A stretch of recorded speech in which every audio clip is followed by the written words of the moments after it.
유튜브 이것도 해보니 쉽잖아요. 사는 게 뭐 다 그렇지만 나름대로 준비했다고 했는데 그것은 빙산의 일각에 불과하고 뭐 배워야 할 것도 많고 익혀야 할 것도 많아요.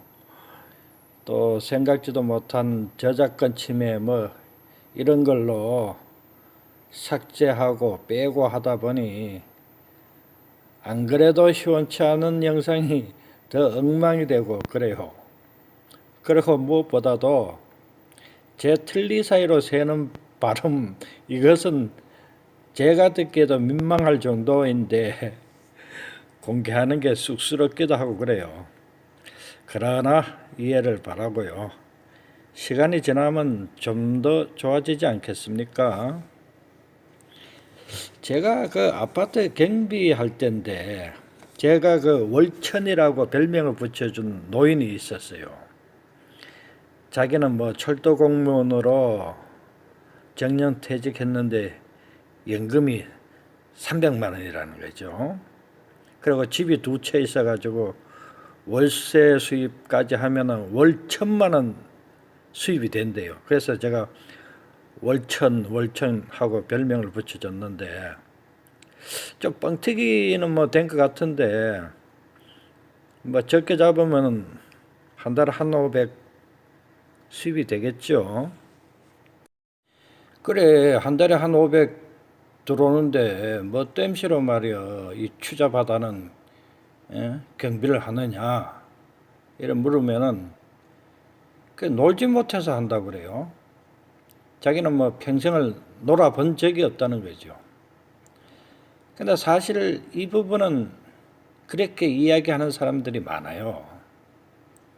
뭐 적잖은 수입도 있고 뭐 아들 딸이 용돈도 뭐 주지 못해서 뭐 몸살 나고 뭐 그런데도 놀지 못해서 일을 하고 있다. 그러죠. 그 라떼는 말이죠. 이 라떼가 이게 꼰대 용어인데 말이야. 우리 때는 뭐 대충 그랬어요.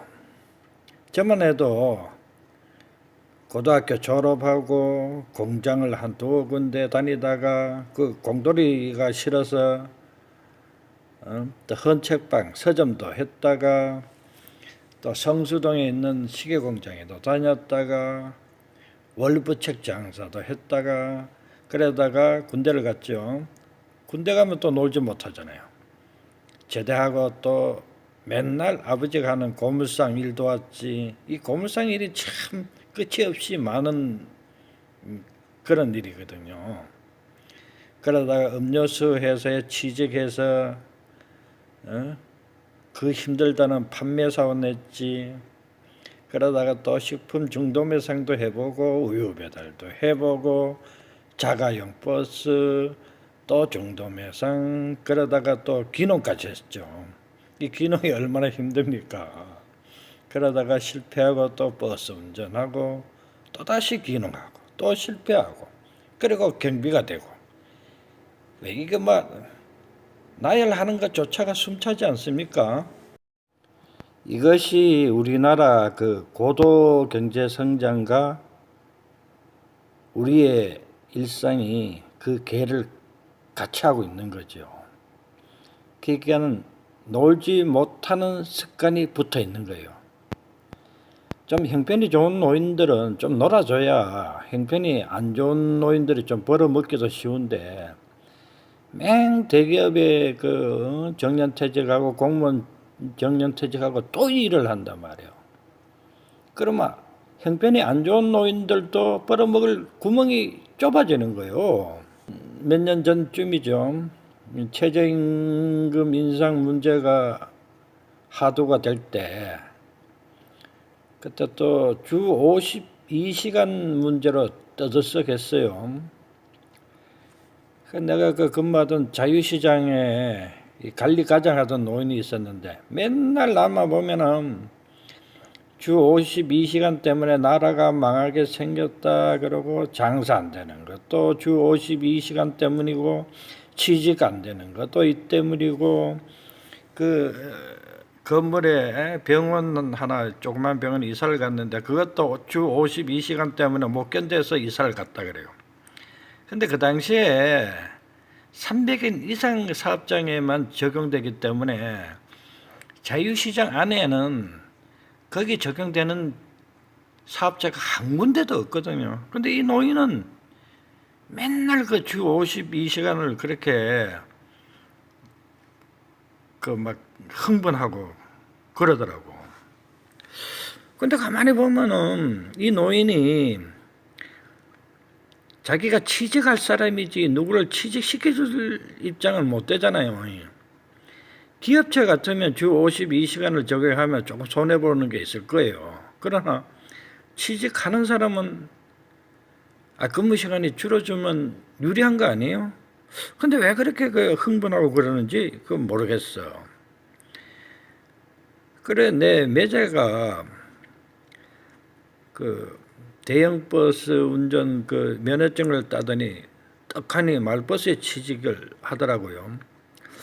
그러니까 나도 버스 운전을 해봐서 알지만은 그 말버스도 금방 면허증 딴 사람 잘 안 받아주거든요. 왜냐하면 그 사과율이 높고 그러다 보면 손해가 커요. 그리고 어떻게 그렇게 금방 취직이 되는가 봤더니 주 52시간 적용 문제로 시내버스가 기사들이 많이 필요했고 그러다 보니 마을버스에서 많이 끌어간 거예요. 그러니까 마을버스에서 자리가 많이 남으니까는 이제 초보자도 막 받아주게 돼 있어. 그래서 이제 쉽게 취직된 이런 긍정적인 효과도 있단 말이에요. 그러면은 일 오랫동안 하면은 부자 되는가 한번 봅시다. 프랑스는 법정 근로시간이 주 35시간이래요. 35시간. 그러니까는 4일은 8시간, 48, 32. 5일째 가서는 3시간만 하고 퇴근하는 거예요. 그리고 이 사람들은 1년 12달 중에 한 달이 바캉스 시즌입니다. 한 달을 오롯이 놀아요. 자기네들이 단골로 가는 시골이 있어요. 거기 가면은 뭐 이렇게 세컨하우스도 지어놓고 막 이렇게 해놨어. 그래가지고 매년 자기가 가던 데 익숙한 데 가서 한 달 동안 꼬박 쉬는 거야. 여름에. 그래서 프랑스 사람들은 1년 12달 중에 11달밖에 일을 안 해요. 그리고 독일도 주 40시간인데 딱 5일 근무제죠. 8시간 절대 안 넘어가요.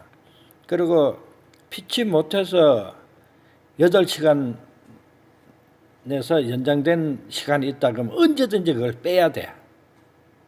철저하게 지켜주는 거 있어요. 그래서 그런데 그러면서도 이 프랑스나 독일이 유럽을 선도하는 선진국가입니까? 그래 따져보면은 근로시간이 반드시 부를 보장하는 것은 아니다는 얘기죠. 특히 우리나라 같은 경우에는 국제노동기구 ILO에서 매년 근로시간 줄이라고 지적당하는 나라예요. 그런데도 아직도 일을 적게 하면은 이 죄인 취급하고 이런 것이 있다고요. 이제는 좀 생각도 좀 바뀌어야 되지 않아요?